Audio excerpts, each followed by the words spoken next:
And we're recording.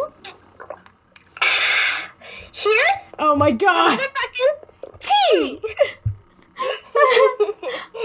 That wasn't nearly as funny as I anticipated it, but... You know what? You made me laugh, isn't that all that matters? I'm just loudly drinking some unsweetened McDonald's tea.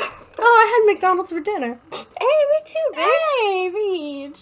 Hey, baby. Hey, baby. Okay. We were an hour apart. We are. Alright, so...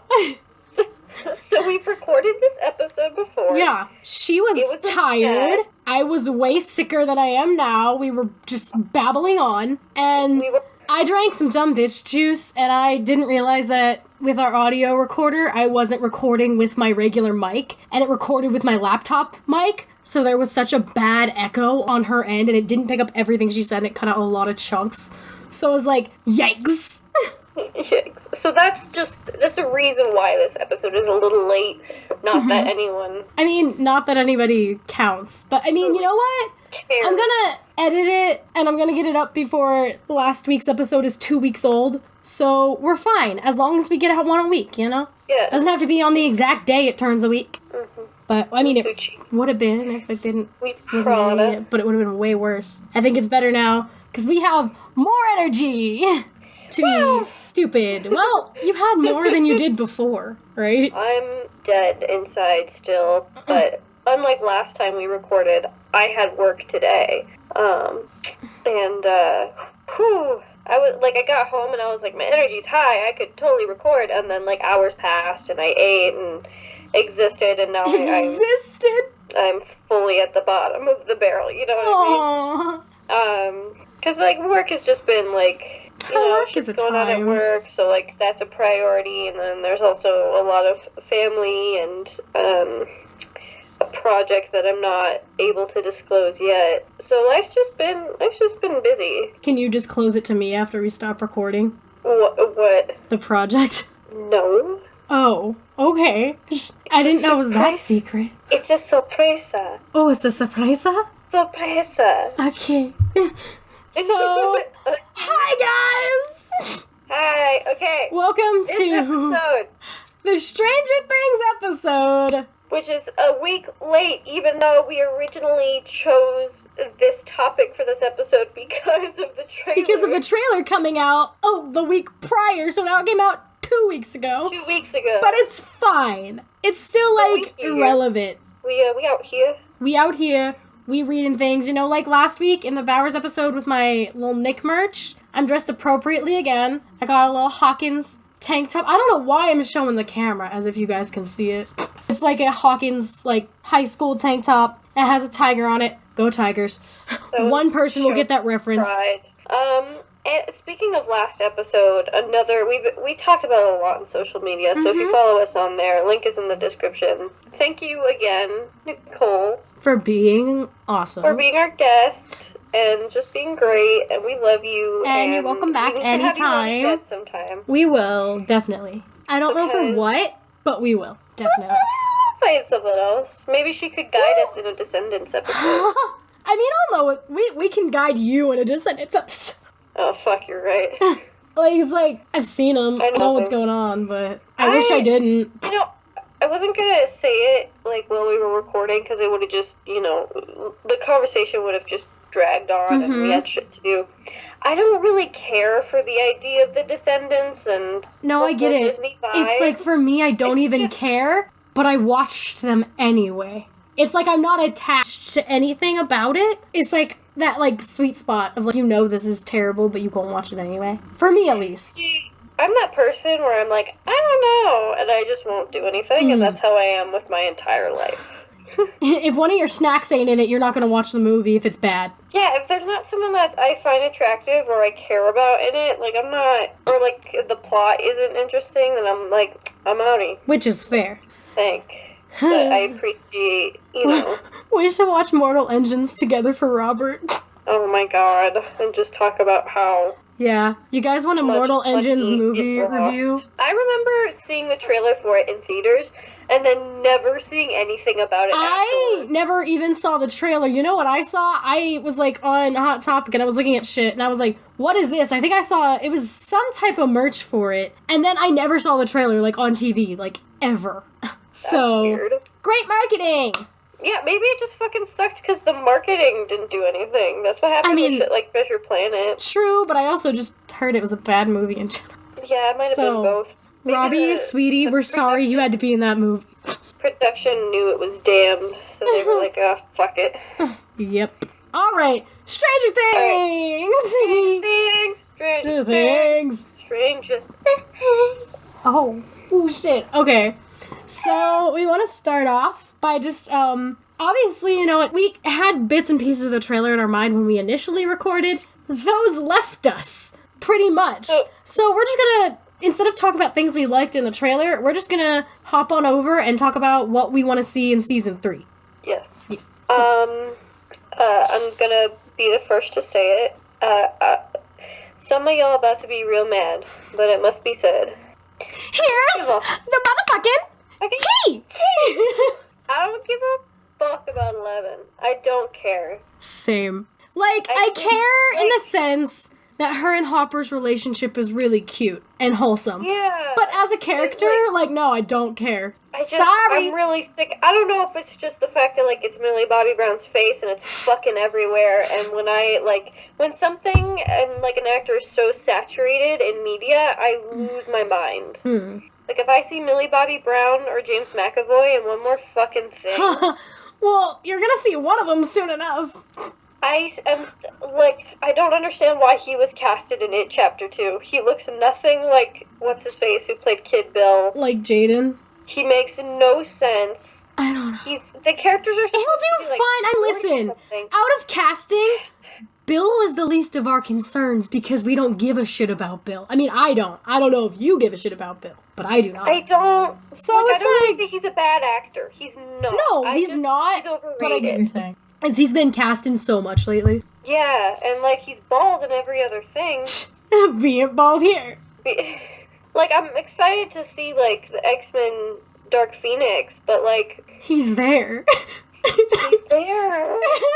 He's just gonna soil everything you love. Soiled it! So, yeah. I would like season 3 to be less about 11, because season 2, the majority was about 11. I would like to get back to, our children. Our gang.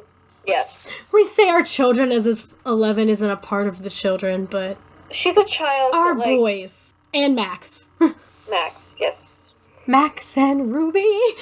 Ruby and Max. And I remember we talked about this last time, is we want to see, Maximum, Steve. Yes, all the Dustin. Steve, all the Dustin, my sweet good boys. Unpopular opinion that I would have held had I have started the show earlier, because I started it over last summer, because I was just holding off. When anything gets so hyped, I try not to watch it, especially because I'm like, well, what if I don't like it? And then I'm just gonna be like, that's it. But in season 1, I didn't hate Steve. I didn't. I know it's an unpopular opinion. I don't care. Yeah, he was a little bit of a dick, but he's one of the 4 character types that they're 5 that I really, really like, where it's they're kind of a dick, but they're a really good guy, and I fall in love with too many of those types of characters. Yeah, and Steve is one of them. Well, and his second season redemption arc was really well. Yeah, and I know that him. I was just saying season 1. I know it's unpopular because now everybody loves Steve. You mean if you don't love Steve Harrington, get out. Get out of this house. In this house, we stand Steve. In the middle of the street. Our house in the middle of the street. Our house. We love Steve. We do. In our house, in the middle of our street, our house, where, I don't remember that line. Where we stand Steve. All I remember hearing is it rhymes. Okay. I know I know the song you're talking about. I've just never heard more than that part of the song before. I've never heard the whole thing, I don't think. All I remember is Mom is so house proud and the really thick accent. If you guys know the next line, put it in the comments. Downstairs. Our sister sang in her sleep. Ah! If you guys know the next line, put it in the comments. Hey, shout out if you know that song at all. Yeah. Because it's a good meme. It's a bop. It's also a bop. Anyways, what would, So yeah, maximum Steve and Dustin wholesome content, which seems like we're gonna get. I would say for them not to hurt Steve, but we know that's not gonna happen. I saw a great post on Tumblr and it said, do you think Steve Harrington would have taken his redemption arc if he knew that it meant he would get his ass kicked every season? Stop hurting my boy. I mean, he got his ass kicked the first season. Yeah, I know, but he's just his redemption started a little bit after that, and then it like went full in season 2. Ass. You know? Ass. Ass. That ass. Okay. Alright. So yeah, so I would say that, but I can't because I want more Max and Lucas because we've been over this last week. Best ship. Agreed. I like Mike. I want Mike to be happy, but again, don't give a fuck about 11. I don't give a fuck about Mike or 11. So listen. They were cute. I mean, it's like kind of sweet, but it's just like I can't care. It's like, listen, if I want a ship that contacted each other on the radio every day, I'll take Bullark. Like 2,199 days. It's a little bit, I don't know if you've heard, it's called Born Yesterday syndrome, which is when it's commonly seen in sci-fi films where a woman has no knowledge of modern society. Oh. I didn't know that's what it was called, but... And like, it's very common, it's very sexist at times, and it's very sexual, and it's a very male fantasy-oriented thing, and even though they're kids, they're in middle school, it's still the same idea. Yeah, no, I get what you're saying. I did not know that was what that was called. I learned something new today. Learning. Dun, dun, dun, dun. Dun, dun, dun, dun. Reading Rainbow. I can do anything. Reading Rainbow. I'm too tired. I just terribly whipped. That's why I'm laughing. So, yes, I would say that I don't want to see Steve get hurt, but, you know. You know who I want to see get hurt? Billy. Sorry, Nicole. Billy. Billy. Billy. Billy. What is that from again? Jack's Films, his Kermit videos. Jack's Films, that's right. It's Kermit. It's all the Kermit videos. You know how sex works between a pig and a frog, Billy? It doesn't. It doesn't. Videos. They are.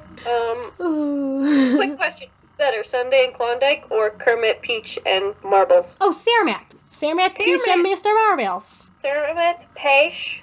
And Mr. Marble. And Marble. She says Marble. Marble. That's my favorite one in the hate comments video where she just lifts up his tail. She goes, Marble. God, okay, we're getting sidetracked again. He's moving a lot more now. Like, good for him. He's not dead.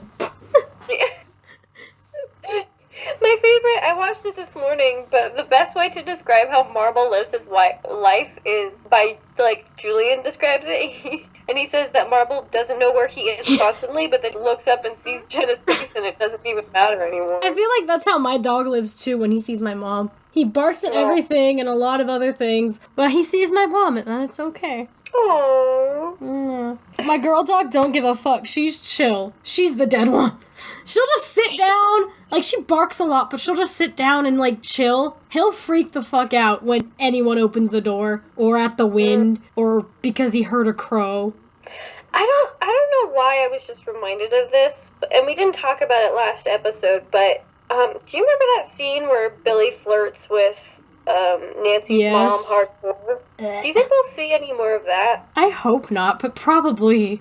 I mean, I thought the scene was funny, to be quite honest. I was just cringing. I mean, listen, Karen, I know Dacre is pretty, but, like, he's supposed to be, like, 17. Karen? Karen. Fucking Karen. God damn it, Karen. God fucking... Karen, we talked about this. No ogling 17-year-old boys. Oh, is he 17? I thought he was 18. He's supposed to be 17, because he's... Listen, yeah, because he's man 25. I know, but in the show, Billy ain't 25. That's what I'm saying. But yeah, I think he's supposed to be 17, because if I remember right, he was a junior with Nancy, I think. I don't know, he could be 18. Still creepy! You get the point. Yeah. Alright, so... In conclusion, last thing I want to touch on before we go into our little descriptions.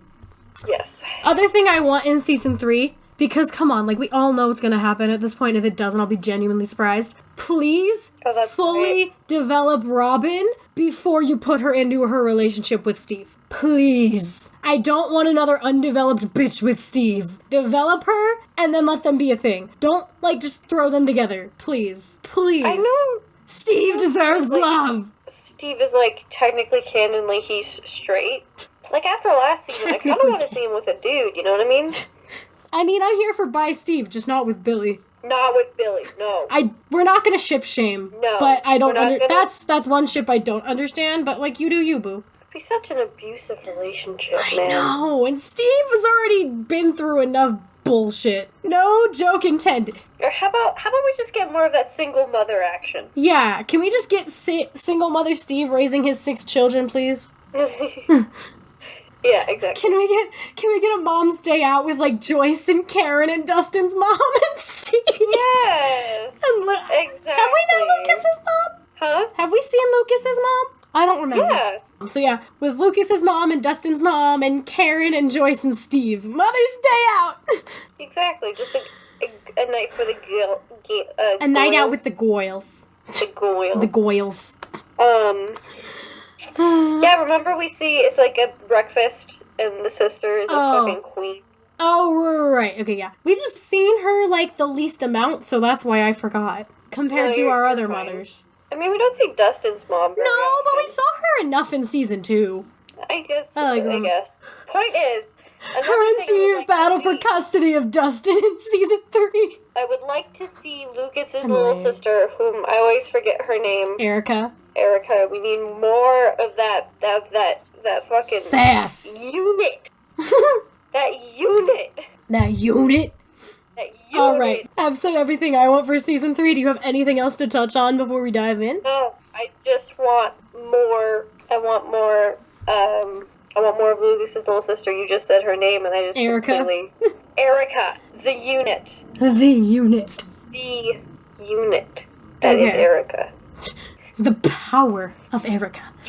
Alright, so yeah, as I said, shocker, for this episode, because I adore him and he's my man's, I found a Steve fic. Which, let me just say, finding a fic for this episode was really hard. Because, like, the Stranger Things fandom has good fic. I found some great fic in the midst of trying to find something. Like, even the stuff that was, like, kind of mediocre, like, wasn't that bad. And it took, like, a long scroll down Wattpad to finally find something, like, podcast worthy. You know what I'm saying? So, like, good job. It took me, like, 5 minutes to find mine.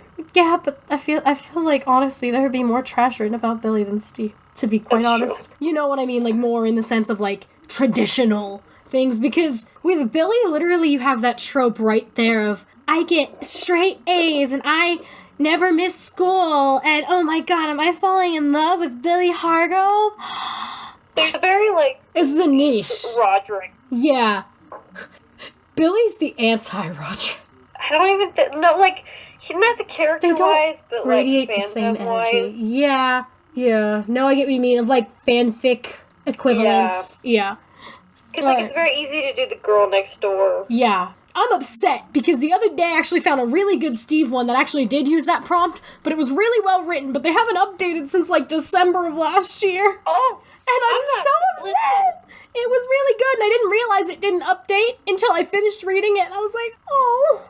All of these tropes all of my that time. We shit on can be done well. Yes. And I have read, and I've written these prompts. You write them well. Thank you. I try. I love you. I love you. Okay, so mine is called Protector. Steve Harrington, ex-reader. He's my true love. My angel. My protector. I forgot how much I hated this. I blocked a lot of it out after I read it to you. I know you probably did this exact same thing after you heard it. It just... Listen, you guys, this piece, I don't like to... it sucks. It's fucking... I mean, it's not the worst thing I've ever read. I'll give him that. It's definitely not the worst thing I've ever read. It's not, but, it's not... It's not good. Good. Your twin brother, Billy, and stepsister, Max, moved to a small town called Hawkins. It seems nice until you're gripped between popularity and love, and shadows of the past come to haunt you worse than ever before. Spoiler alert, they don't. Listen, pause. Whenever we hear this phrase a lot in literature, much more fan fiction, shadows of the past come back to haunt you. And I have one thing to say about people who use that phrase. Fuck you. Stop it! Stop it! Get some help! Get some help. Get some help. Stop it! Stop it. Get some help. I've used it before. I don't know if I've used it. Or I haven't used it directly, but I've alluded to it. Alluded and used other words. Fucking, there are online thesauruses you can use. Do it. I've done it. Exactly. When I don't want to say the same word 20 fucking times, I'm like, oh shit, what's like a good synonym? Using those big words today. Will everything work out for you, or will Steve bolt before you're okay? And then the accomplishments this got actually surprised me. So, in May last year, they got 16 in the Steve Harrington tag.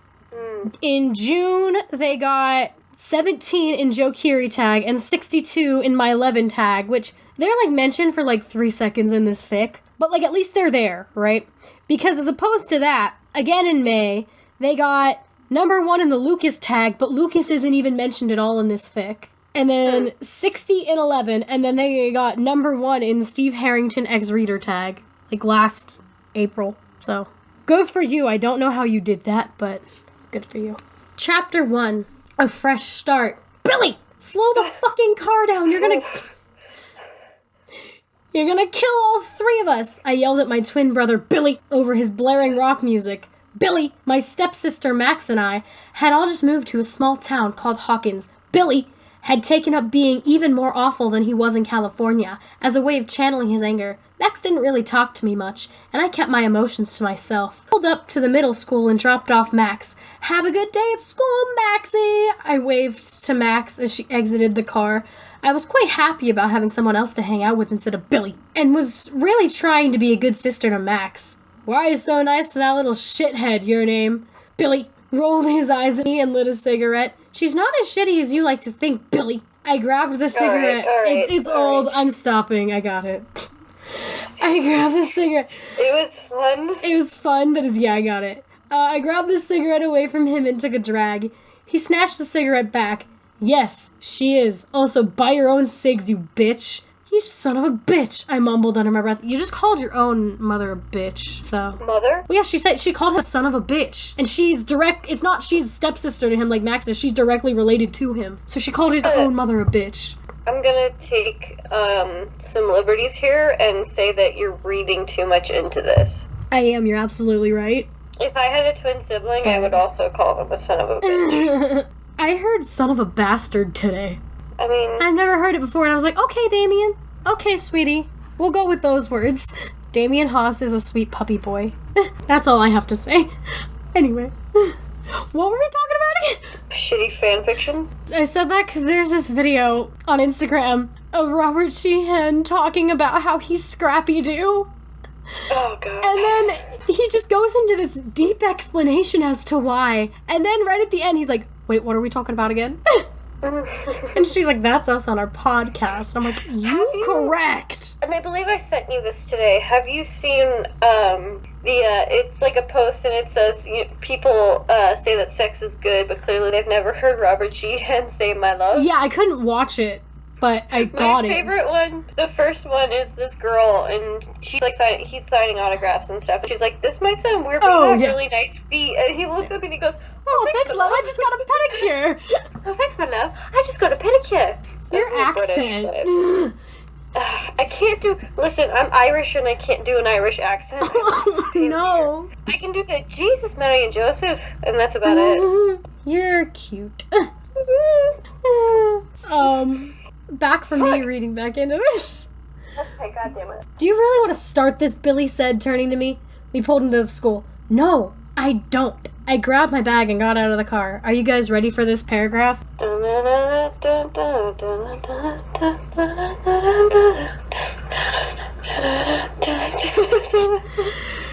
One day you guys will see my faces. Alright, a pack of guys started whistling. Others made sex noises or motions. Are they just moaning in the hallway? Like... Wee woo. I laughed. I knew I was pretty. Well, prettier than any Indiana girl. Especially anyone they'd seen before. Callie had given me a good set of teen girl skills, and I was a pro at dealing with douches. For the fun of it... One sec. What? What? Teen girl skills? What does that mean? I'm good at making mixtapes and crying. Me. I'm decent at editing this podcast, and I'm great at crying. Oh my god, no, you're a good editor. Fuck off with that attitude. Yes, baby. I mean, I wasn't even talking about crying on command. I was just talking about crying in general. But you're also not a teen anymore, BB. No, I know I'm not, B. I'm just saying. BB. Well, what are teen girl skills? Like, I can make crop tops out of t-shirts. So can Klaus. You ain't special. This grown-ass man has your skills. What if Klaus... quick question. Can I put teen girl skills on a resume? And if not, I don't want it. Okay, continue. I'm done. The fact that I can make a crop top out of anything on a resume. I can make a crop top out of anything in the world. Enjoy our shitty Klaus impressions. That was supposed to be a Klaus well, mine impression. was. I don't know about yours. That's why I was, like, talking like this, because he kind of has the, like... That, I'm gonna go ahead and say that's... That's not good, but whatever. Nothing. I can't even think, like, he just has a voice. He just has a voice. Oh, speaking of voices, I watched Moonwalkers, which is a good movie on its own. It's got Ron Perlman and, Robbie Boy. Robbie and... Oh, God. Ron from Harry Potter. Oh, okay. Do you know who I'm talking about? Yes, I know who you're talking about. Rupert Grint. Rupert! Fucking Rupert. Rupert's his name. Rupert is his name. Anyways, it's a good movie. Go watch it. But Robert plays a character that has a really high-pitched voice the entire time. And he just sounds like a mix between Pinky from Pinky and the Brain and 2D from Gorillaz. Oh my god. Like, that's all That's the most interesting combination I think I've ever heard. It's so high up, and there's a lot of sounds, and he's just like, ooh. I mean, sounds are his specialty. Ugh. He makes good, weird noises. There's a lot of, like, breathing and, like, There's a lot of breathing. Just high on opium the entire movie. Because of course he is. Anyways, continue. Teen girl skills. Yes. And I was a pro at dealing with douches. For the fun of it, I winked at the boys and sashayed inside. Even with my California boy training.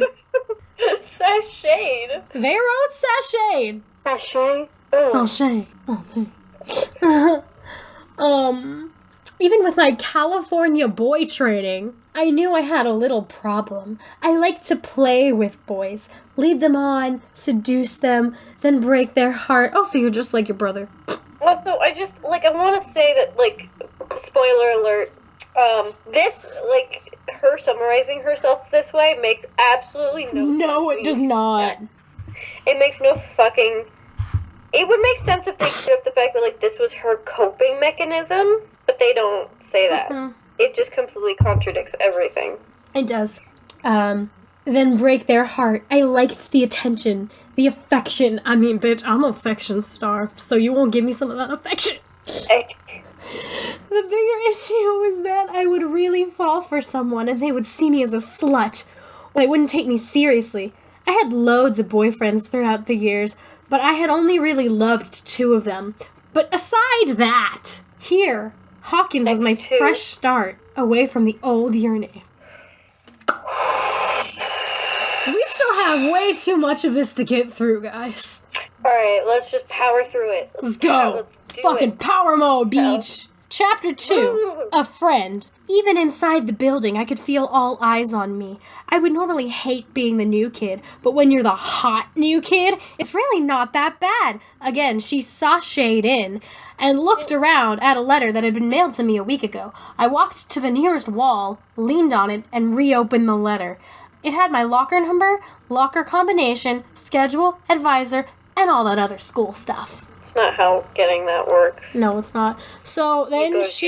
the office, and they're like, here, bitch. Here, bitch. Good luck.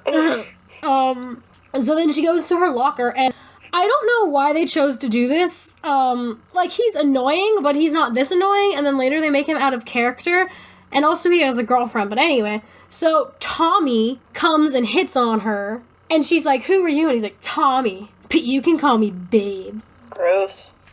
Mood. So then she meets Nancy, and they talk about the Halloween party in, like, season 2, and she says she's going with Billy, and then it cuts to her and Billy picking up Max, and not much happens. It's kind of just to show, like, Max doesn't think of her as, like, a real sister. So then they skip to that night, right? Which, like, they said to, so skip 2 hours specifically, right? But my question is, that Halloween party was at night, and they get out of school at, 1? Maybe it started. Maybe 3. I mean, I guess if it starts at 5, that's acceptable. But, what high school party starts in, the middle of the day? I don't know.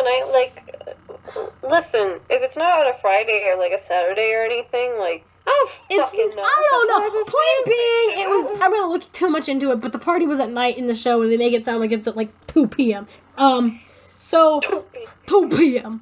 So she's getting ready, and Billy comes, and he's like, could you dress any sluttier, your name? Billy sneered at me. Yeah, I could, but I don't promote incest, so I won't show you the sluttier look. I don't promote incest. It's not on her political agenda. No. What are you doing, step bro? Regular bro. Right, bro. What are you doing, bro? Prother. Prother. I laughed, and for once, Billy laughed along. It was almost like he was back to himself again. And then, so they go to the party, and you know how, I think it was the Roderick one where he said we had to break out the triple word score? Yeah.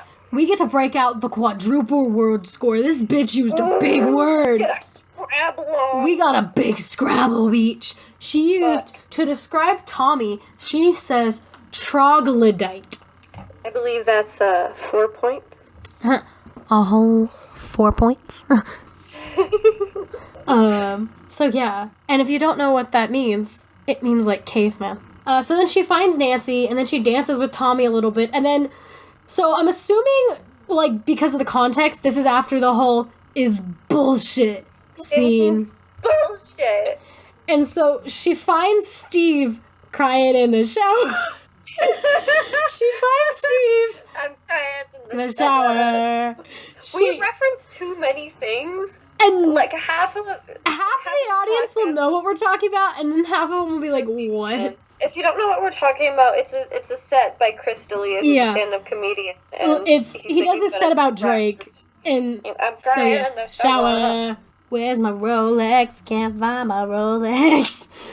In the shower. Maybe it's in the shower because I was crying in there earlier.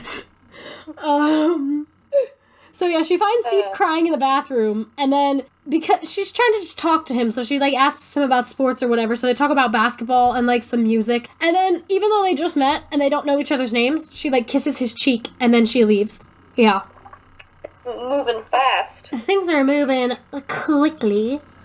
And then chapter 3, a boy. A boy. A boy? You mean a gentleman caller? For what? So she can't... I don't know what happened. I don't know what that was. I don't know what that was either. Was that a reference Jane to something? Austen just came out. She was like... hey, bitch. A bit. Bitch. A bit. Bitch. Bitch.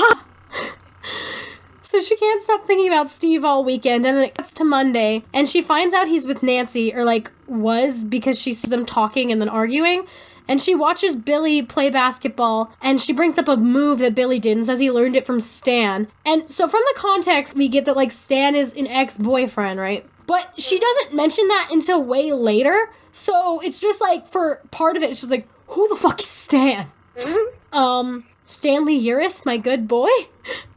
The good boy? The good Jewish boy? Good Jewish boy. A good Jewish boy. I want a Jewish girl that go to temple and read her Torah. I was gonna do it, but you beat me to the punch. Gotta do it to him. She goes to cry in the bathroom over that. And then she finds Nancy, and Nancy tells her she broke up with Steve, and she's gonna go on a trip with Jonathan, and I don't even think she's met Jonathan, so she's probably just who the fuck is Jonathan, but... So right as she's leaving, she tells Nancy not to do anything stupid, and I'm like, bitch, have you met Nancy? She does a lot of stupid things. Yeah. Yeah. So then... cheat on a boyfriend. Cheat on a boyfriend. And not properly break up with her boyfriend, and then be a bitch while she's drunk to her boyfriend. Tis Nancy, and be the most boring character on the show.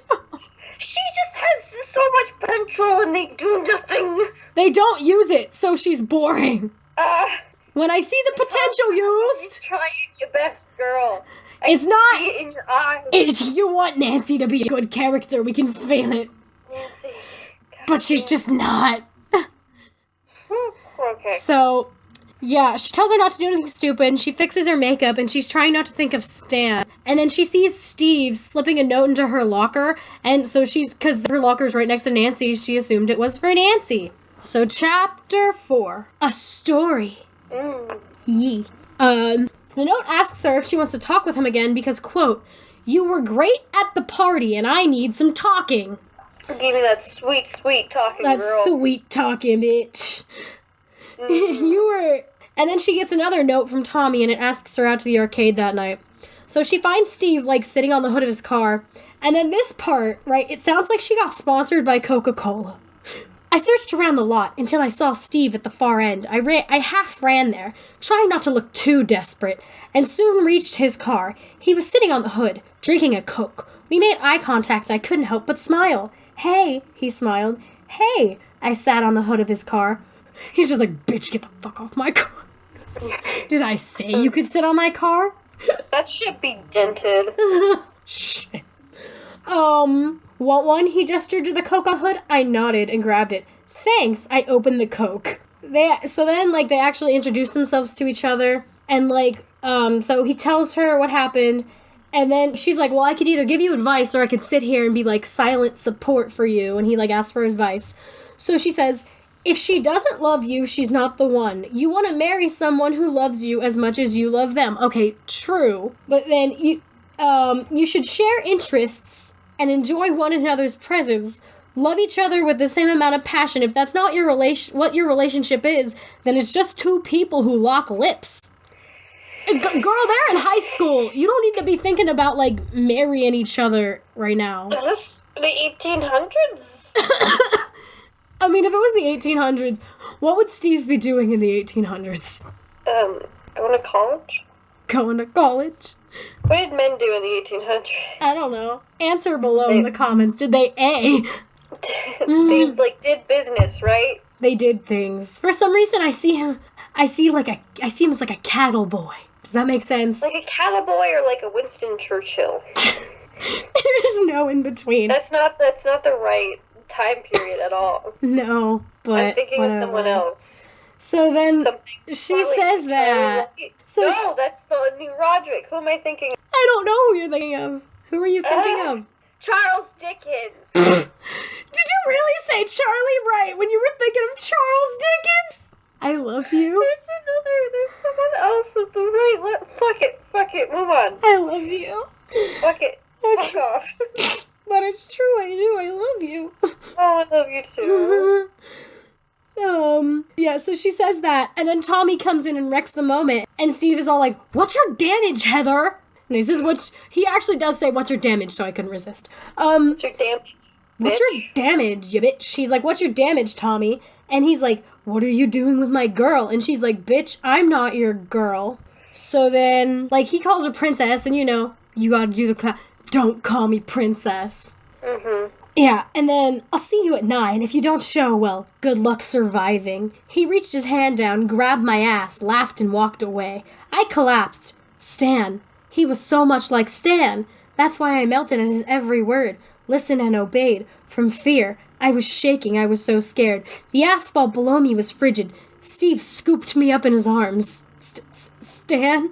I was shaking uncontrollably now. Steve walked to a bench near the back of the school. It's Steve, not Stan. So then, essentially, she's like, no, you're not, like, Tommy is, and he's like, do you want to talk about it? And she's like, no, like, I just want to, like, chill. So then they're, like, chilling, like, sitting or whatever. And then, are you ready for the useless backstory that's not needed, but they put it in here just to make her seem deep? I remember this. Stan is my ex. Steve bolted up, seeing that I was talking, and nodded. Back in California, we were in a really committed relationship. We almost eloped. We dated on and off for 5 years, but last year he became controlling and abusive. I pulled the sleeve of my crop to reveal a deep gash just below my shoulder. We had just moved in together. Bitch, you were like 16. Why were you living with your boyfriend? Yeah, why did you emancipate And how were your yourself parents and then okay come with back? that? How were your parents okay with that? Like, girl. But one night, I dropped a photo of his, and he got so angry, he cut me with the glass from the frame. A tear rolled down my cheek as I rolled up my sleeve. Then I found out I was pregnant. When I told him, he got even more controlling. I couldn't handle it. I got an abortion and moved out. But he was just like Tommy. I can't help it but bend to his every will. He just scares me. She asks him, like, not to hate her, which I don't know why he would hate her after hearing that, but okay. And then he says this. And listen, I know Hawkins is like a small town and all, you know. She's been here for like a week. But already, you're the best advice giver in all of Hawkins. I couldn't hate you if I tried. Really? The whole town? Like... You've known her for... Not even like a whole week. So... 2 days? I don't know. What advice did she give? I don't recall. All she said was, hey, if you... don't love somebody, if somebody doesn't love you the same way you don't love them, like, break up with them because they're not the one. Yeah, she gave that advice, what, 2 minutes ago? Yeah, like a whole 2 minutes ago, and he's known her for, like, a whole, like, 4 days, 3 days. But the whole town, fuck the rest of the town, she's the best advice giver. Fuck everyone. Yeah, so chapter 5, a defiancy. So essentially this chapter, she goes to meet Tommy, because she feels like she has no other choice. He continues to be a dick and remind her of Stan, and then they get into an argument and he slaps her, and then it kind of just ends on her reflecting. Chapter 6, a new light. So in this one, she just sneaks home, like through Max's window, because she doesn't want Billy to see her face, because I guess he slapped her hard enough to leave a mark on her. And so Max asks her about it, and she avoids it, and then helps her with her homework before leaving her room. And it's like just a little short chapter to show us, hey, Max is starting to look at her like a real sister now. We care why.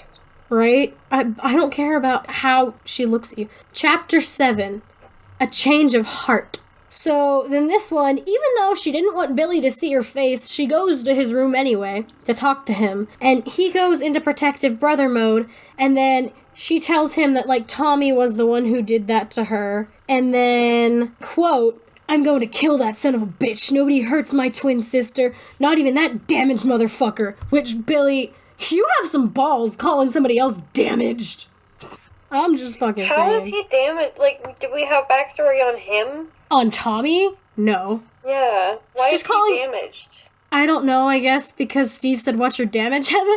I don't know, because he hit her. Makes no sense. I know. Okay. He stood up and grabbed his pocket knife and began practicing, okay, Henry. And she's like, I know he hurt me, but don't kill him. I don't want you to get in trouble. I like it here. You like it in this hellhole? Billy turned, almost shouting. I winced. Well, I like someone, and you've known him for 4 fucking days. I mean, listen, I know he's pretty. I know he's charming. But girl, 4 fucking days, and you don't even know that much about him.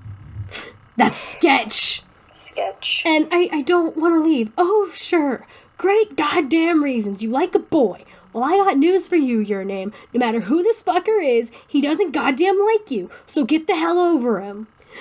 But Billy, I just don't want you to get in trouble or go to jail. Please. Fine, but that son of a bitch Tommy is getting his ass beaten. And so she's like, thank you. And then, it used to be like this in California. He was so genuine. Of course, he was impulsive and bitchy, but we all are. I really miss the old Billy. At least he had flashed back to that, even if it was only for a few minutes. Girl. Okay. It's like, okay, they were, like, supposedly close in California, but, like, whatever. So, then Chapter 8... okay, man. So, then Chapter 8, we go to Steve's POV, and it's called A Regret. And so, ever since talking to Your Name, a deep-rooted hate had grown inside of me. Not for her. Never for her. And he talks about how, like, he hates, like, the fact that he didn't make a move, and he's, like, pissed that he didn't get to her before Tommy did, and he probably did some bullshit or whatever. And then there was Nancy. I was so sure we were going strong, but then, I guess, we broke up. So I wasn't cheating, was I? And then he's like, I really like her, but I don't want to hurt her, but God, I could hurt her. And it's like, and then it ends, but Nancy. God, Nancy. I still loved her. I just had a crush on Your Name, right? It was just a crush. Nothing more. But Nancy didn't love me. She had said so. I needed a girl who loved me. I would find a girl who loved me. It's what you deserve, baby. End of Chapter 8. Goddamn. Chapter 9. A planned script. So now we do a mega time jump, right? And we skip to after season 2. Because, like, for most of it, it was probably like during the beginning-ish of season 2, because it, like, followed the Halloween party and shit. Which was, like, episode 2 or 3, I think. Anyway. So we're past the events of season 2, and she's practicing what to say to Steve on the phone to ask him out. And she's, like, in Nancy's room. And then Mike, Dustin, and 11 come in. Alright. Yeah.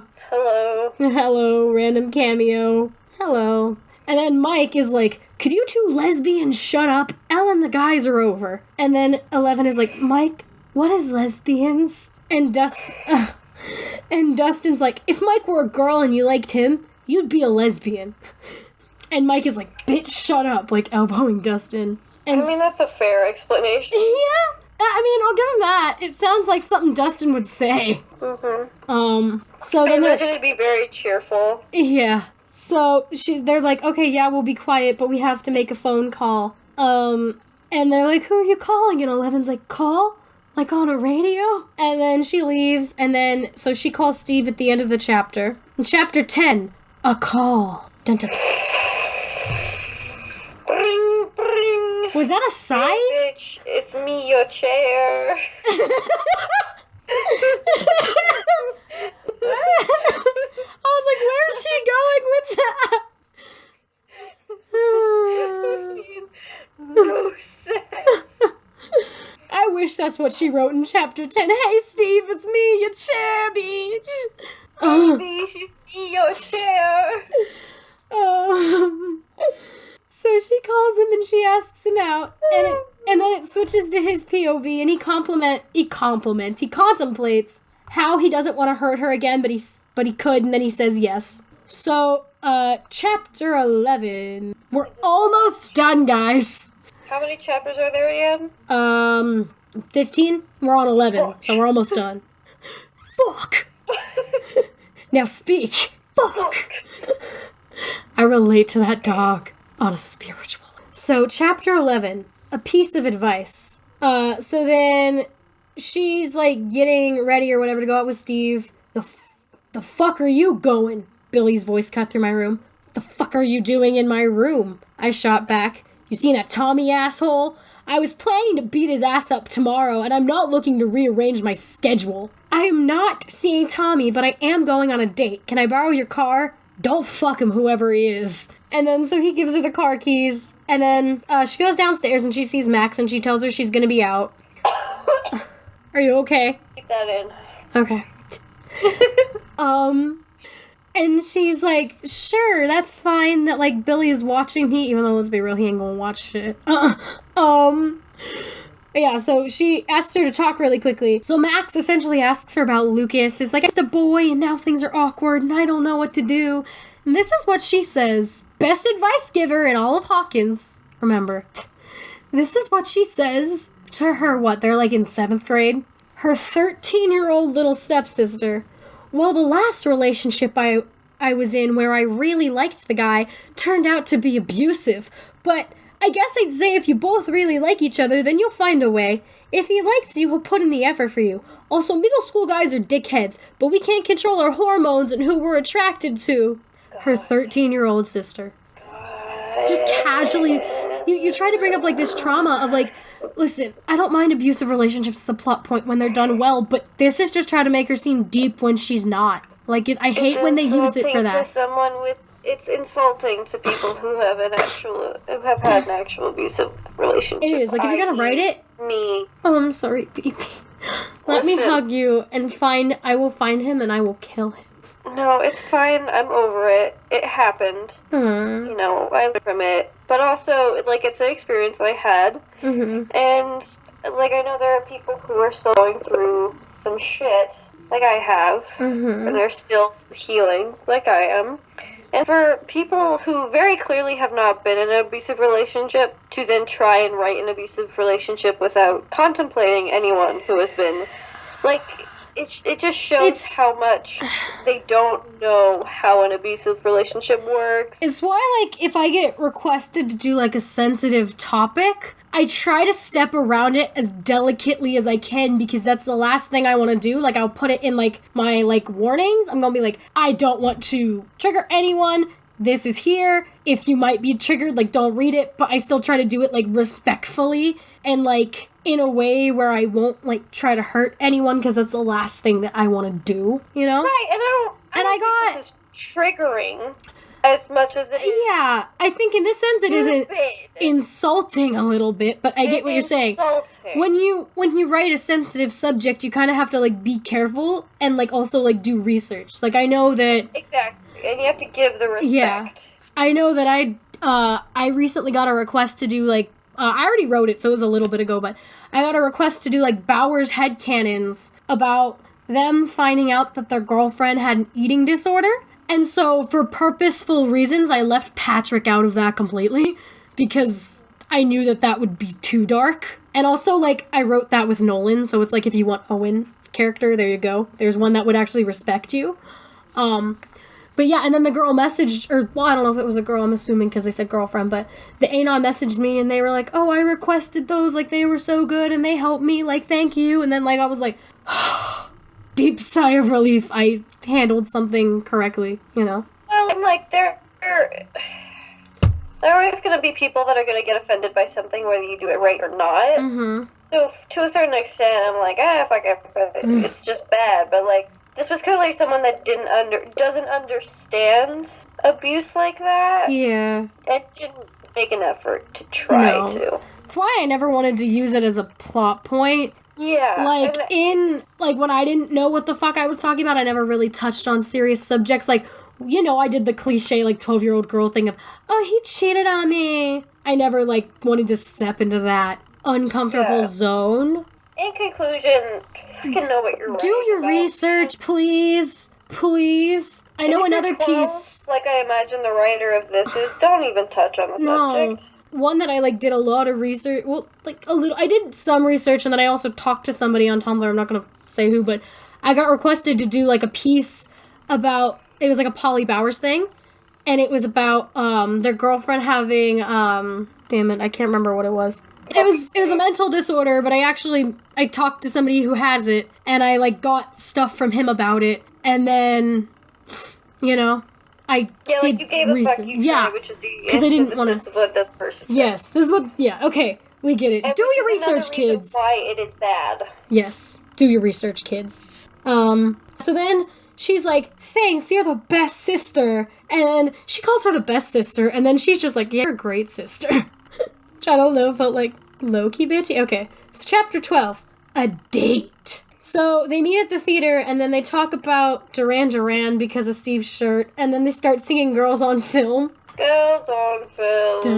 Da-da-da-da-da. Girls on Film. It actually says da-da-da-da-da in the text, by the way. Look at, you don't believe me, look at this. Da-da-da-da-da-da. Do-do, do-do, do-do, do-do. Oh my god. And then, so they're in there and they're watching, the movie they're watching is Terminator. I mean, sure. Yeah, and then she says, who would have thought our first date we'd be watching a naked, beefed up bodybuilder? So, sketch. Sketch. So, Steve, like, holds her hand, and, like, he puts his arm around her, and it switches to his POV, and, damn, Steve, you smooth son of a bitch. Does he do the arm? It doesn't specifically say he did the arm yawn, but it's, like, probably implied, and you know that he'd be, like, he has, like, a little Steve thing that he probably adds to it, where it's, like, his signature move. Yeah. And he's like, no, man, he tells Dustin when he likes a girl, no, man, you gotta do it like this. Like, it works every time.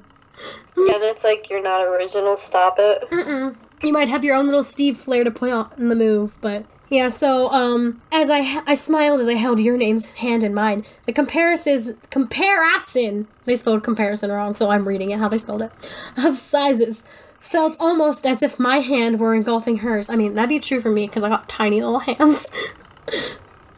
But I like it that way. I felt like I was her protector, like she needed me. As your name looked over at me, I pretended not to notice, but I wish I had. I could gaze into her gorgeous bluish, brownish, greenish color eyes again. I'm gonna do that whenever it says your color eyes.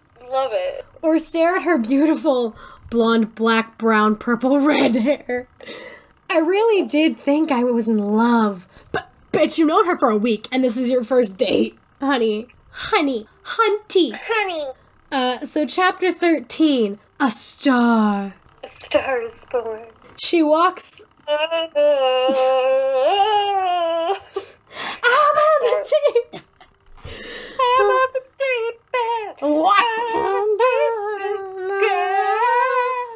We've established no A+ singing in this podcast. It doesn't deserve our A+ singing.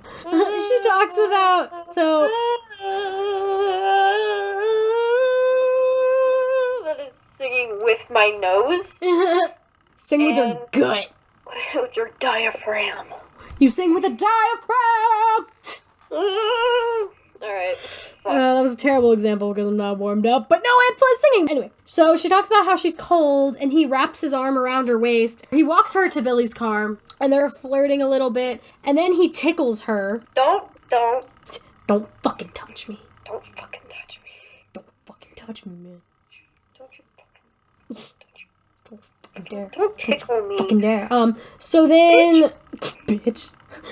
So then they start laughing, and then they're looking at the stars. And stars, you like them, I can see. Now you can admire your stars, and I can admire you.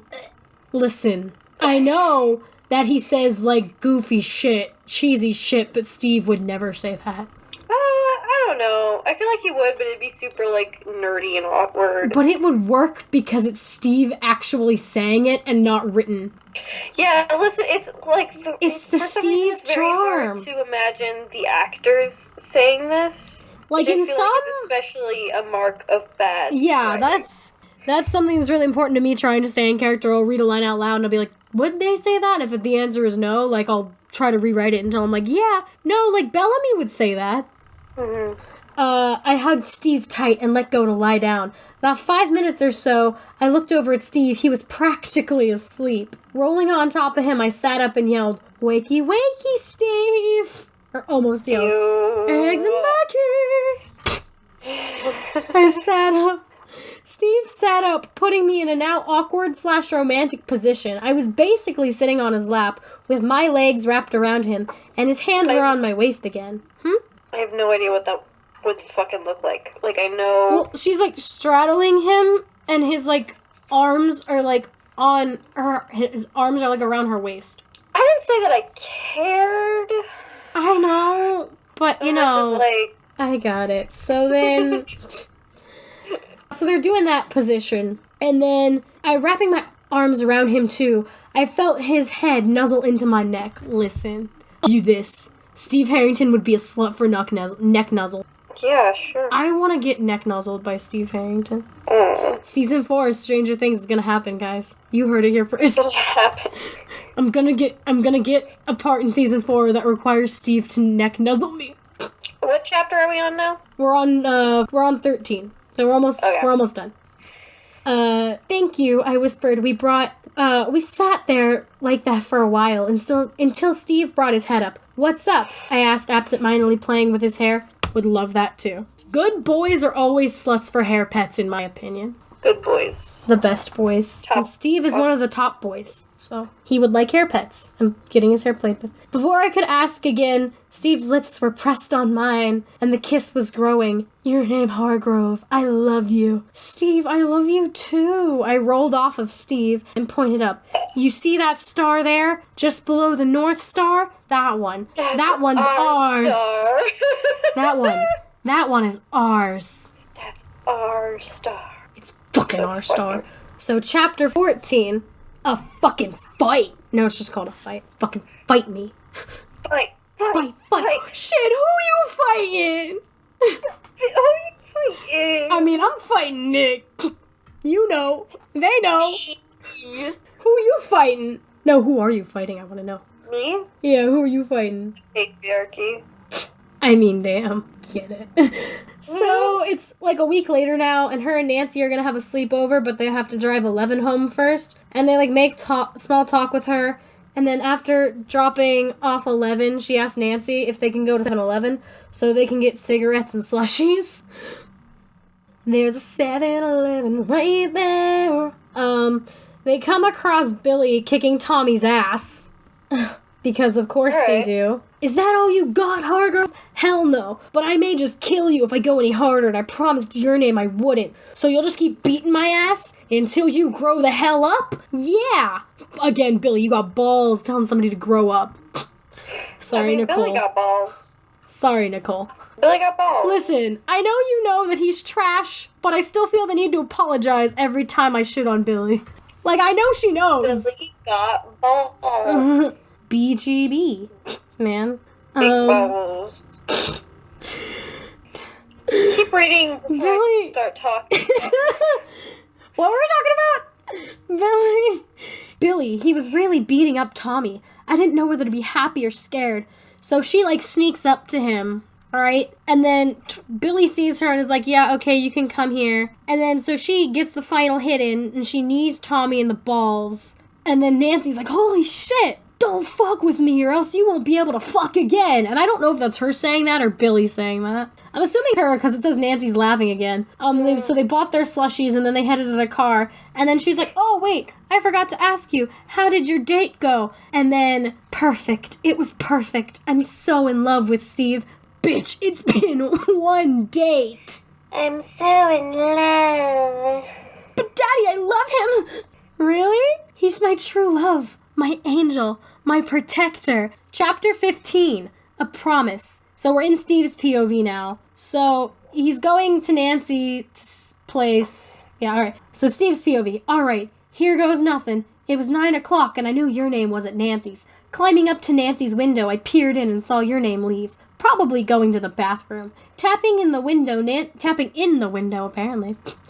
Nancy quickly climbed out, as asked me what I was doing. I wanted to see my girl. Okay, he would do that. I mean, he has done that, but you know.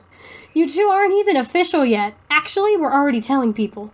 Your name wanted to tell you last for dramatic effect. When she tells you, act surprised, okay? I want her to still get the reaction she wanted from you. Wow, Steve, you really like your name, don't you? I'm so in love with her you don't even know. We may have just become official, but one day she'll be my wife.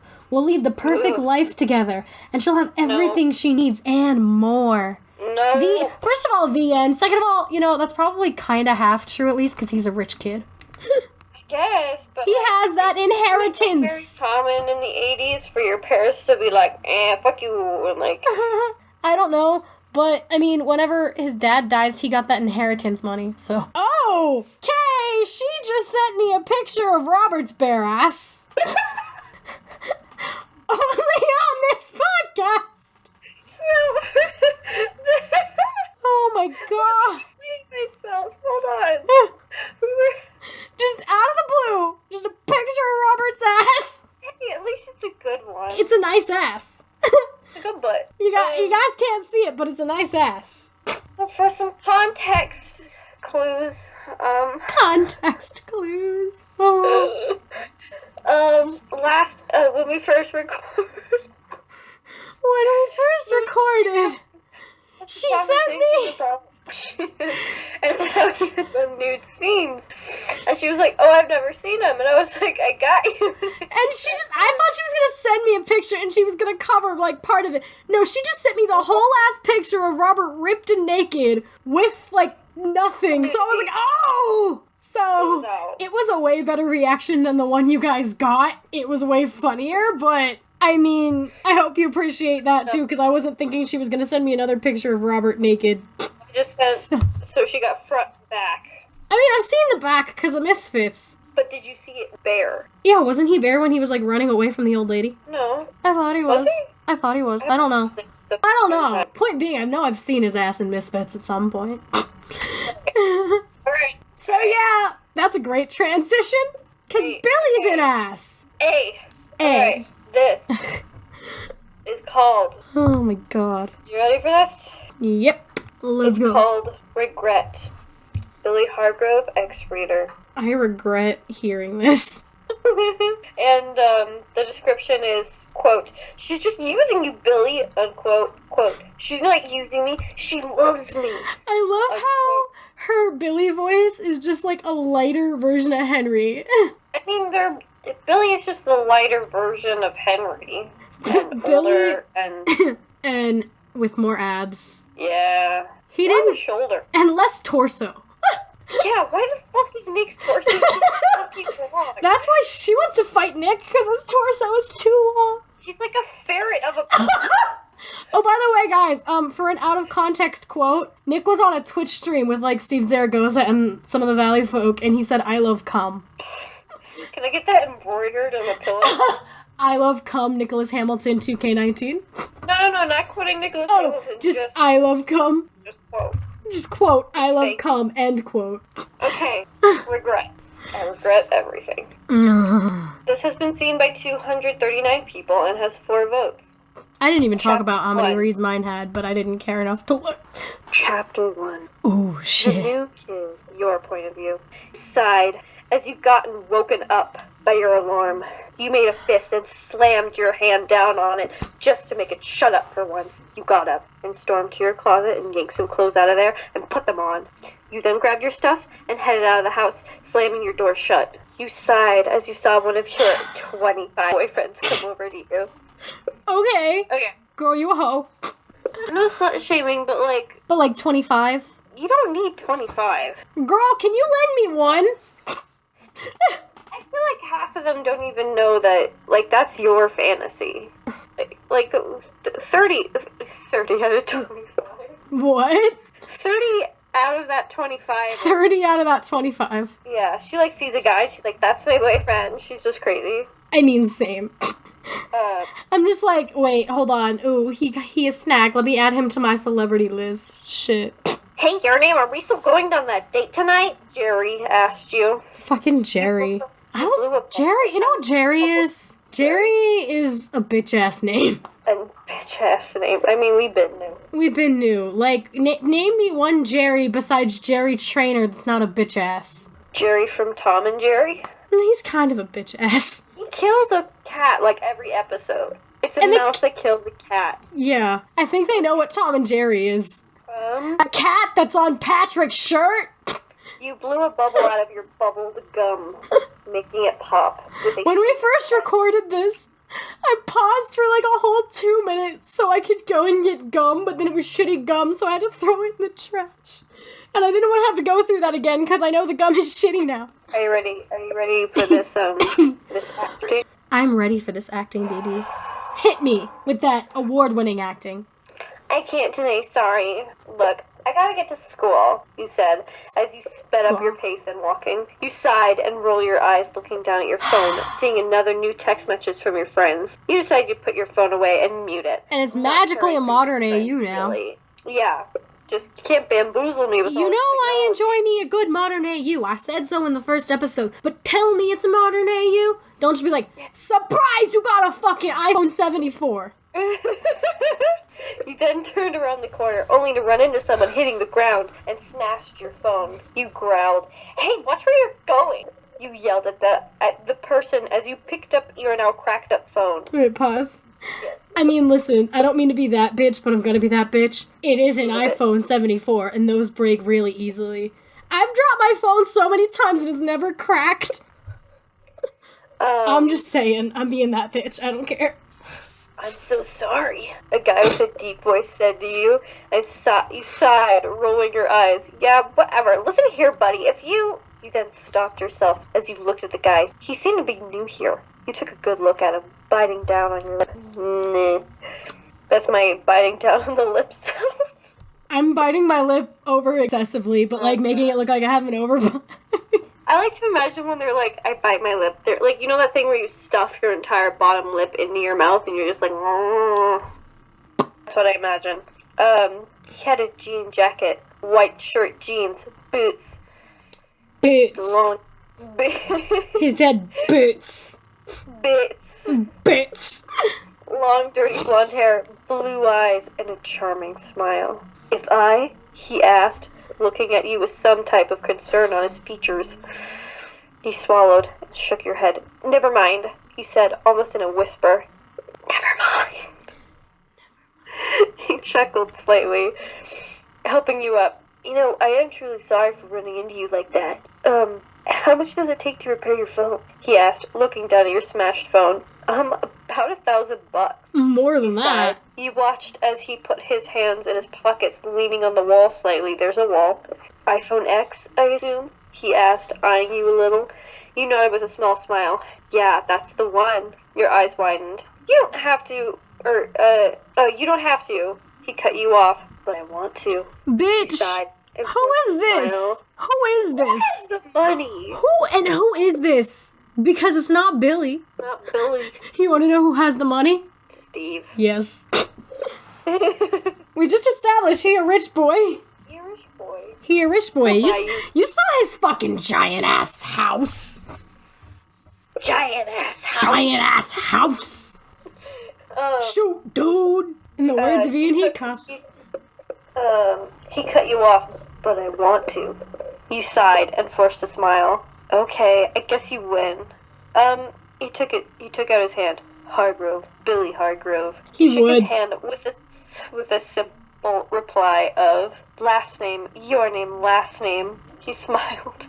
"Guess I'll see you around," he said as he let go of your hand and looked at you, giving you a quick wink and a smirk before walking off.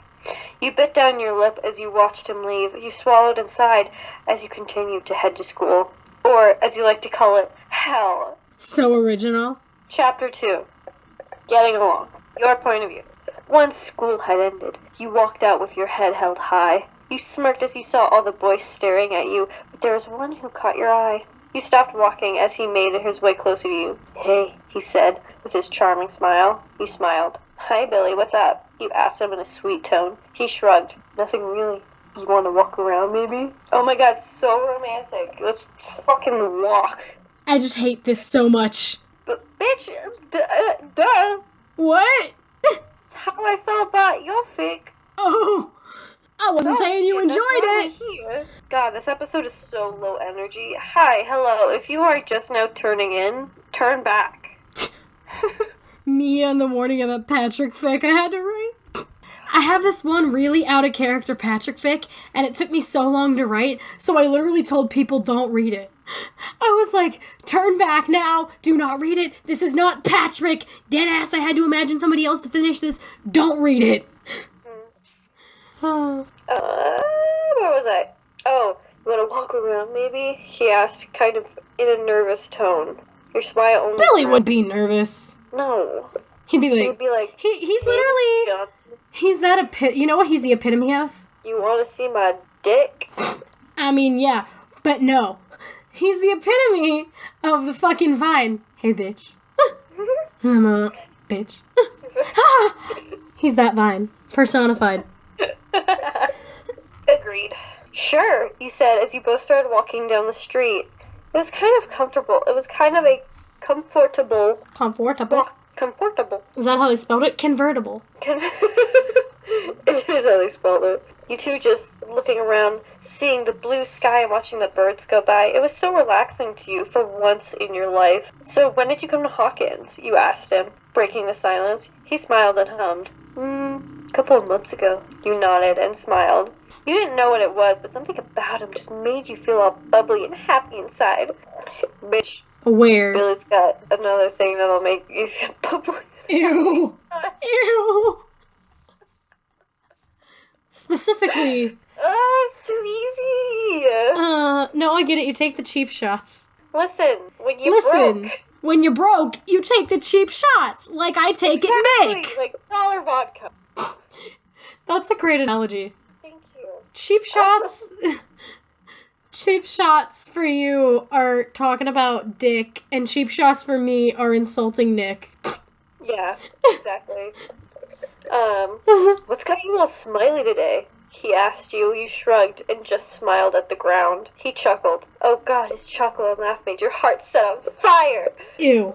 Just imagine like a hair flip. And then she had a heart attack and died. You gave me heartburn, you fucking bitch! You were really happy just being with him. That is, until one of your boyfriends came up to you. You sighed. What now, Steve? You said, a little annoyed. Nothing, I was just wondering who your friend was. He said with fucking a smile. would, to be quite honest. I like to imagine he's doing like that nervous thing. You know how like Steve the does neck that thing where he puts his hand on like his upper hip? Oh yeah, the fucking the shirt comes out and he's like Yeah, exactly. And then he like bends one knee and slams that foot down. It's almost like Owen's intimidating lean. It's like more nerdy. It's a little more bit. Like, but I mean, okay, but come on, is Nolan doing the intimidating lean really intimidating? No, because it's Nolan. Because it's Nolan. When he does his Patrick, it's scary. When he does it as Nolan, no. Guys, for those who don't know, we fucking are in love with Nolan Rayburn. Owen's character in this Netflix show, he's a little shit, but he's our little shit, and he has cute little snake bites, and he's such a sweetie, and we love him. He's not a little shit, he's a sweet baby. He's kind of a little shit. A little bit. Listen, I love the baby with all my heart, but you have to admit he's a little bit of a shit. I mean, he's not nearly as bad as, like, the other characters. No, he tries to be like, fuck you, I'm cool, and he's just like, but I'm a sweet baby boy, and I have anxiety and daddy issues, please love me. He's just like the emo dreamboat.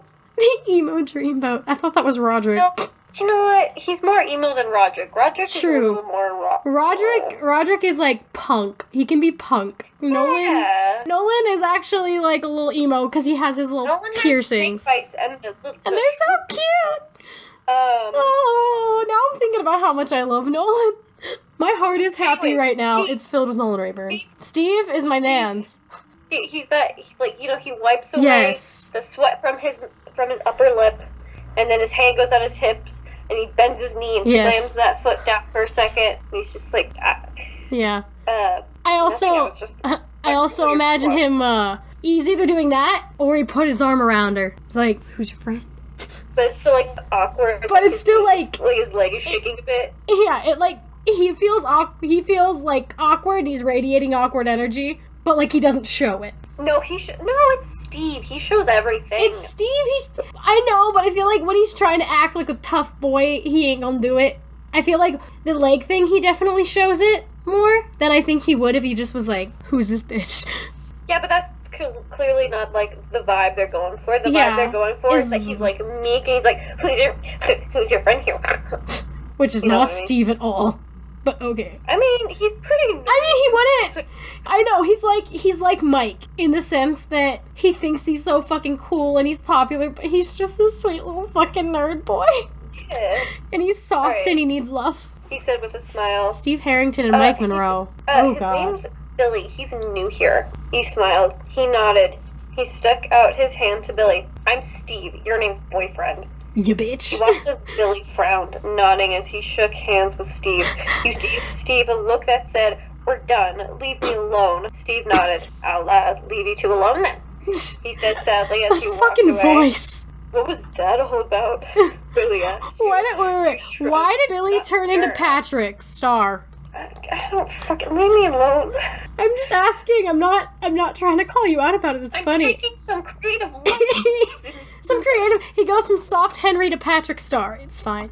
You know what? There's a fine line. There's a fine line between Henry Bowers and Patrick from SpongeBob. Yes. I don't know where that line is, but... What was that all about? Billy asked you. You shrugged. Not sure. You two then continued walking until you two headed home. You two, my favorite, good Irish band. You watched as Billy stopped and turned to look at you. That's Steve. I hope he takes good care of you, he said in a sweet tone. You gave him a look of awe. Which he would not say. I don't know if it means a look of awe, like, oh my god, or like, aw, because they spell it like, aw. Oh, I think they mean like aw, like A-I-E, like... A-W-E? Yeah, I meant A-W-E. A-I-E? A-I-E? E-I-E-I-O. The vowels of the English language. Yeah. Oh, wow. And sometimes why? And sometimes why? Like, why are we reading this? But no, Billy would be a dick about it. He'd be like, yeah, you know, I could treat you better than Steve. Fucking Harrington. We're not together, Billy. He looked at you and confused. You're not? But he just said you shushed him as you put your finger to his lips. I like to imagine she's drunk for just this line. Hey, shut up. Let me tell you a thing. Shut up. I'll tell you a secret. You're a bitch. I'll tell you a secret. He was just joking, Billy. He whispered to him. He looked down at his lips, then looked back up at his eyes. He blushed and backed away slightly. Okay then, I'll see you around, I guess, he said, not sure, as he walked off. He sighed and went inside. Well, bitch! Smiling for once. You then got ready and went to bed. Well, bitch, if you're getting her a new phone, you better see her again. Yeah. Also, if the screen is just cracked, there's no reason for a new phone. True, just use a fucking plastic bag. Be that ghetto bitch. The end. Thank God. Okay, I hope you guys enjoyed the stories this week. Before we announce the theme for next week and we wrap everything up here in this nice little bow, which is one of the shortest episodes, surprisingly. So somebody on her Tumblr asked her how we came to the conclusion that Roger Heffley is a sub. So, and we said we would answer it. So basically... Listen. So I basically started my Tumblr for some reason, got a whole lot of popularity based off of writing Roderick shit. Only one of which was not a request. Yeah, it was the one that was the joke, right? Like the first one you wrote? It was the very first one, and I wrote it as a joke.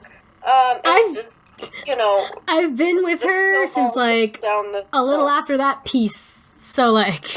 I've been here for the long while. Anyways, I was continuously just getting request after request after request for, like, a Dom Daddy sort of deal. And I was, like, super fucking sick of it. Because it's what everybody has to write. It makes no fucking sense.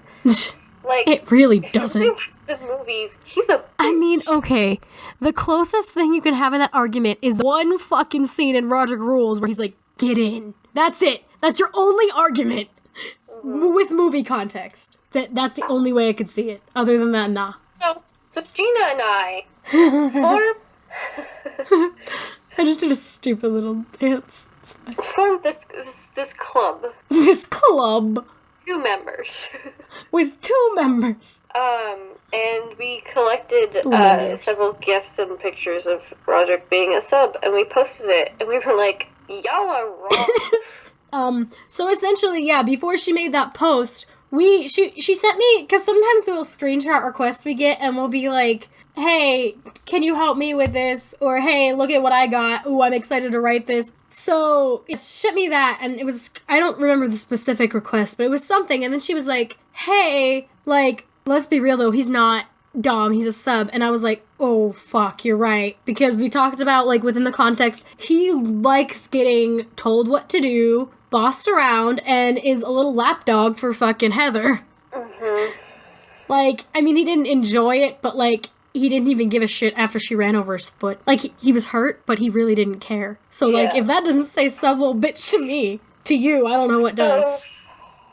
And then, while I was in the back of my tech theater class, we had a 30-minute conversation about this on Instagram. I tried to pull up the messages, but they were so old, because this is like a 2-year conversation.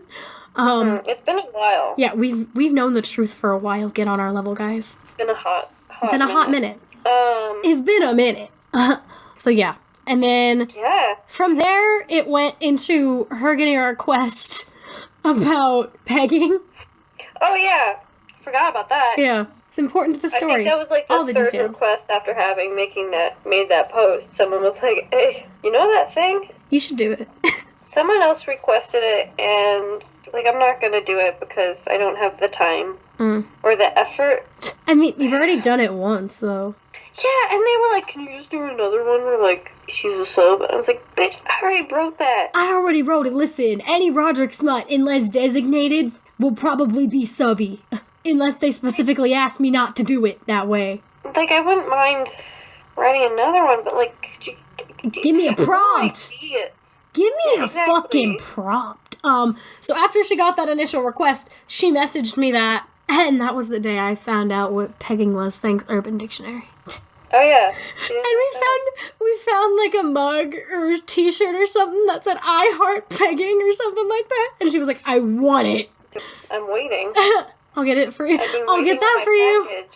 I'll get that for you for your wedding present. Thanks, babe. Yeah. It's a great wedding present. I got so many wedding presents to get you. I gotta get you that. I gotta get you that fucking Nick Cage pillow. Oh, yeah. I got a lot of shit to get you. I'll get it for you eventually. Nick Cage pillow, Steve Buscemi dress. Yeah. Steve Buscemi dress.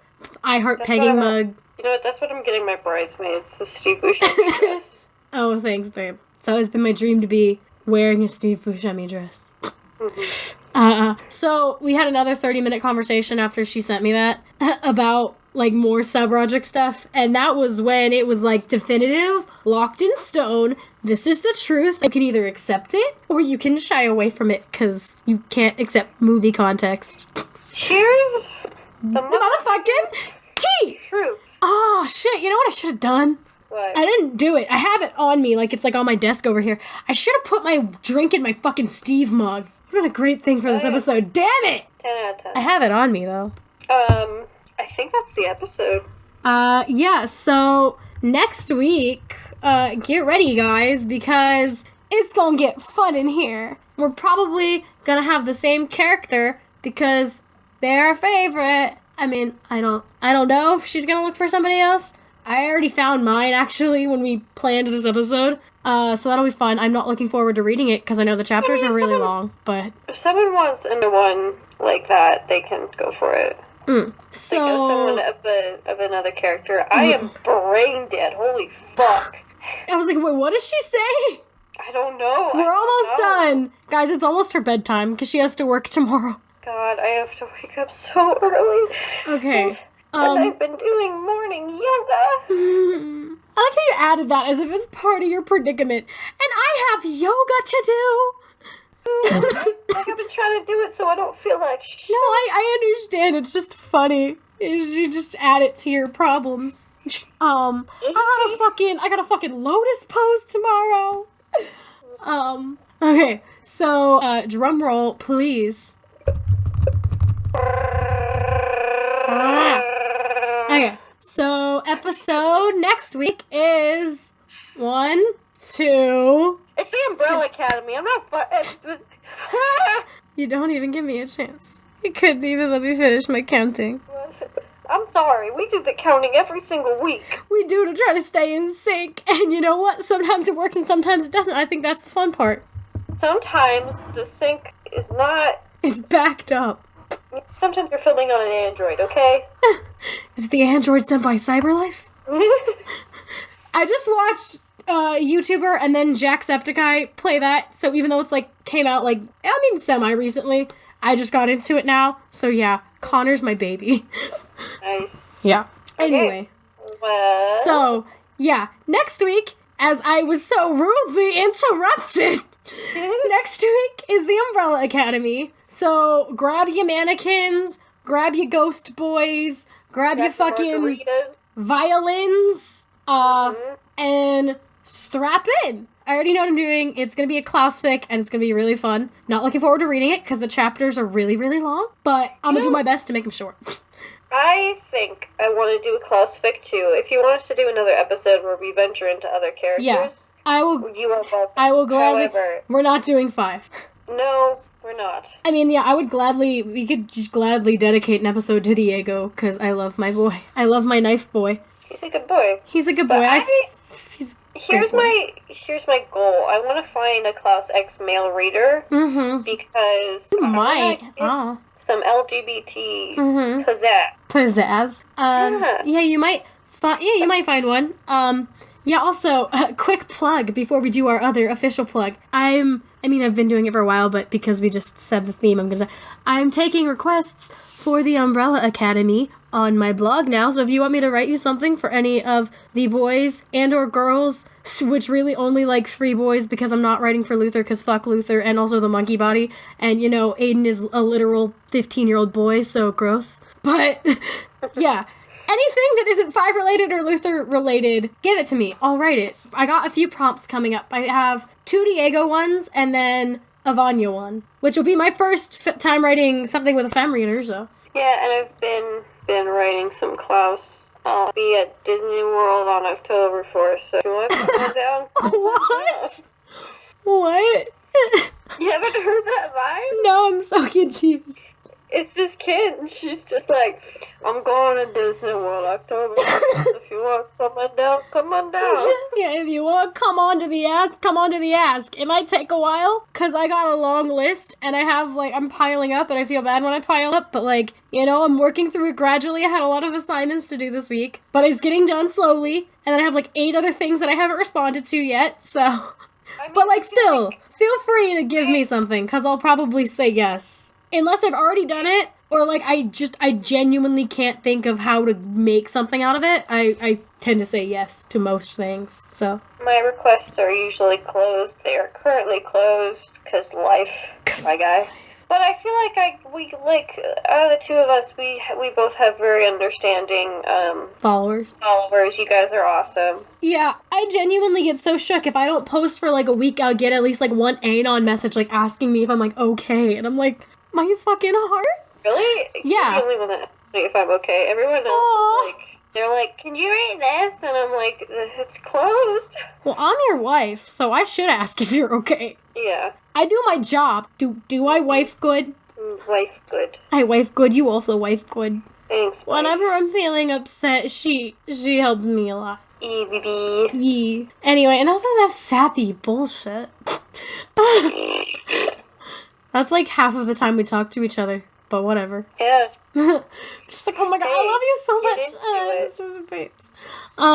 Yeah, that's half of our conversations. Anyway, so yeah, that we're doing Umbrella Academy next week. Probably 2 Klaus fics. But if you guys have anything, just if you have any fics you would want us to read and you think would be worthy, if you found something that would fit the theme, you can send them to us at the Gmail. All of the podcast social media, along with our social media, personal ones, will be linked in the description, as well as that Billy fic that Nicole mentioned last week. Yes. Here's the thing. She mentioned one. I took a look at it to see it was I didn't want to read it because obviously it would have been her thing because she wanted to find a Billy fic. But it was 68 chapters long. Grab some popcorn, get a soda, I don't know. Grab snacks. It'll take a while to read it because there's a lot of chapters in it. Mm-hmm. So, yeah. Nothing's bad. No, it's not bad. It'll be linked below.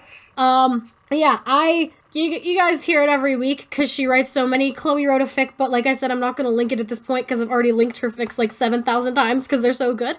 But it's a crossover and it's Matt and Diego and it's she got spicy. And she's writing a part 2 where Frank has to take care of a drunk Klaus. Not as a ship, but just as him being so done with Klaus's shit. So I'm excited for that part. Anyway, 10 out of 10. 12 out of 10. Yeah. So, yeah, I think that's about it. You got any closing statements, babe?